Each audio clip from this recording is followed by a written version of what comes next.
Hi guys, how are you. मैं सुल्तान अली एक बार फिर हाजिर हूँ आपकी केमिस्ट्री क्लास 9th के अंदर। और आज का जो टॉपिक है आपका कुछ परमाणु की संरचना बनानी है। ठीक है, किस तरीके से परमाणु की संरचना बनती है। आपको ये तो बेसिकली मालूम हो गया कि परमाणु के बीचों बीच जो होता है वो उसका क्या होता है, नाभिक होता है। क्या होता है, नाभिक होता है। और चारों तरफ की जो होती हैं वो क्या होती है, कक्षाएं होती हैं। ये पहली कक्षा, दूसरी कक्षा, तीसरी कक्षा, ये कक्षाएं हैं। तो नाभिक के अंदर क्या होता है, प्रोटॉन होते हैं और न्यूट्रॉन होता है। क्या होता है भाई, प्रोटॉन और न्यूट्रॉन होता है। और जबकि इसके अंदर क्या बाहर कोशों में क्या होता है, ये इलेक्ट्रॉन होते हैं। तो ये बेसिक स्ट्रक्चर होती है किसकी, परमाणु की बेसिक स्ट्रक्चर। क्या होती है, बेसिक स्ट्रक्चर होती है। तो इसके आधार पर देखिए हम कुछ परमाणु की स्ट्रक्चर बनाएंगे। तो देखना आप, सबसे पहले हमारा है हाइड्रोजन। क्या है भाई, हमारा हाइड्रोजन। तो देख लेते हैं, इधर इधर चमक रहा है आपको या नहीं चमक रहा है। हाइड्रोजन पर चलते हैं। देखिए हाइड्रोजन जो है हमारा 1H1 ये हमारा हाइड्रोजन है। क्या हमारा ये हाइड्रोजन। तो इसकी जो संरचना होती है देखिए, क्योंकि इसके अंदर क्या है, इसके अंदर एक प्रोटॉन है और एक ही इलेक्ट्रॉन है। इसके अंदर क्या है, एक प्रोटॉन है। तो इसमें देखेंगे यहाँ पर नाभिक में एक प्रोटॉन है और एक ही इलेक्ट्रॉन। तो एक इलेक्ट्रॉन एक ही कोष में आ जाएगा, क्योंकि पहले कोष में 2 इलेक्ट्रॉन रह सकते हैं। तो ये हो गया हमारा हाइड्रोजन का परमाणु। क्या है, ये हमारा हाइड्रोजन का परमाणु। ओके, दूसरा चलते हैं हीलियम। हीलियम जो होता है हमारा क्या होता है, 2He4 होता है। यानी कि इसमें क्या होता है, 2 इलेक्ट्रॉन और 2 ही न्यूट्रॉन होता है। यानी कि इसका परमाणु क्रमांक जो होता है वो 2 होता है। तो यहाँ देखेंगे इसके नाभिक में 2 तो प्रोटॉन होते हैं और 2 ही न्यूट्रॉन होते हैं। ओके, और पहली कोष में क्या होता है, क्योंकि पहली कोष में 2 इलेक्ट्रॉन रह सकते हैं, तो एक इलेक्ट्रॉन और दूसरा इलेक्ट्रॉन। ये है हमारा क्या, हीलियम का संरचना। क्या है ये हमारी हीलियम, क्या है हमारा हीलियम की संरचना। ओके, ये हीलियम का स्ट्रक्चर परमाणु है। तो आपसे मैं इसको बनवाऊंगा, कभी भी बनवा सकता हूँ कि हाइड्रोजन के परमाणु की संरचना या हीलियम के परमाणु की संरचना। ठीक है, ये देख लीजिए आप अच्छी तरीके से। ओके, आगे चलते हैं हम, नेक्स्ट चलते हैं। ये तो हो गया, ये तो समझ में आ गया होगा। इसको मैं रिमूव कर देता हूँ। आगे देखेंगे नेक्स्ट, और इसी तरीके के परमाणु हैं। मैंने आपको जो है इसकी इमेज भेज दी है। अगर कोई स्ट्रक्चर समझ में नहीं आए तो आप मुझे बता सकते हैं। तो आगे चलते हैं हम किसकी, बोरॉन की बनाते हैं। बोरॉन जो होता है हमारा, बोरॉन का स्ट्रक्चर जो है वो B और ये 5 इसका 5 परमाणु क्रमांक होता है, 11 इसका परमाणु भार होता है। तो देखिए यहाँ पर इसके नाभिक के अंदर कितने प्रोटॉन है, इसमें 5 प्रोटॉन होंगे, क्योंकि जितने इलेक्ट्रॉन होते हैं उतने ही प्रोटॉनों की संख्या होती है।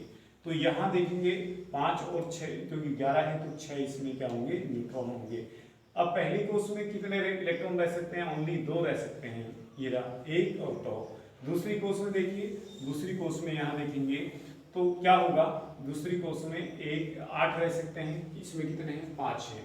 तो 5 है तो इसका इलेक्ट्रॉनिक विन्यास करेंगे 2 पहली कोष में और फिर 3, यानी 3 इलेक्ट्रॉन है, ये 1 2 3। ठीक है, ये रहा। तो ये हो गई हमारी बोरॉन की स्ट्रक्चर। क्या हो गई हमारी बोरॉन की स्ट्रक्चर, क्या हो गई भाई, बोरॉन की स्ट्रक्चर। अब देखिए आगे एक और ले लेते हैं कोई सा, एक ले लेते हैं ऑक्सीजन। ऑक्सीजन देखिए, ऑक्सीजन जो होता है वो कितना होता है, 8। ऑक्सीजन कितना होता है भाई, वो होता है 8। ऑक्सीजन का परमाणु क्रमांक 8 होता है, परमाणु भार 16 होता है। और परमाणु क्रमांक का इलेक्ट्रॉनिक विन्यास किए तो क्या होता है, 2 और 6। यानी नाभिक के अंदर क्या होता है, नाभिक के अंदर 8 तो प्रोटॉन होते हैं और 8 ही न्यूट्रॉन होते हैं। पहली कोष में 2 इलेक्ट्रॉन, दूसरी कोष में 1 2 3 4 5 6 इलेक्ट्रॉन। ये तो ये क्या है हमारा, ये है हमारा ऑक्सीजन। क्या है हमारा ऑक्सीजन, क्या है हमारा ऑक्सीजन। ठीक है, तो ये ऑक्सीजन हो गया हमारा। आगे देखिए इसी तरीके से क्या है हमारा, और जो परमाणु हैं वो परमाणु ले लेते हैं। आगे सोडियम है। सोडियम का परमाणु जो होता है देखिए वो कैसे होता है, वो है हमारा Na सोडियम।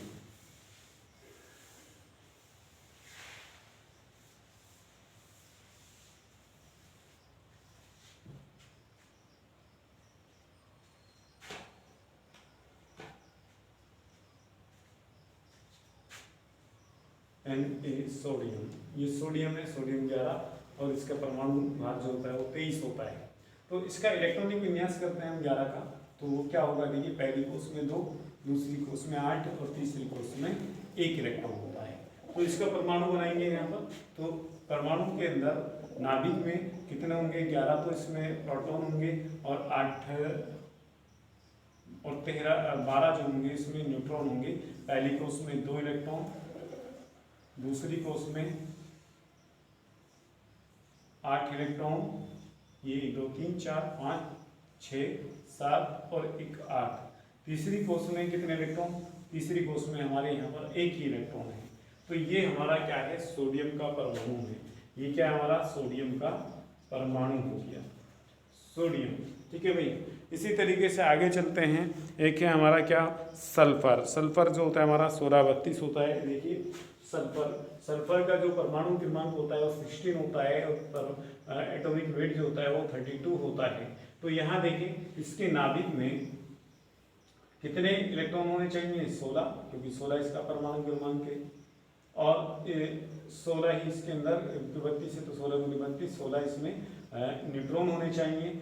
अब देखिए यहाँ पर ये देखिए, तो इसके अंदर देखेंगे पहला इसमें कितने, 2 8 10 और यहाँ पर 6 इलेक्ट्रॉन होने चाहिए। तो पहली कोष में 2 इलेक्ट्रॉन है, ये ना। दूसरी कोष बनाइए, दूसरी कोष में कितने इलेक्ट्रॉन है, 1 2 3 4 5 और 6 और 7 और 1 8। तीसरी कोष में देखिए, तीसरी कोष में, ये तीसरी कोष है आपकी, तीसरी कोष में 1 2 3 4 5 और यहाँ पर 6। तो ये हो गया आपका क्या, सल्फर। क्या हो गया ये, सल्फर। ये सल्फर का परमाणु हो गया, ठीक है ना। ये हैं सब परमाणु की कुछ संरचनाएं हैं, ठीक है। आप इनको देख लीजिए, अगर कोई चीज़ आपके समझ में नहीं आए, ठीक है, इसमें भी जो मैंने इमेज भेजी है और इसमें भी, तो आप मेरे से मालूम कर सकते हैं, ठीक है भाई। आज के लिए इतना ही काफ़ी है, फिर मिलते हैं इंशाल्लाह, तब तक के लिए खुदा हाफिज़।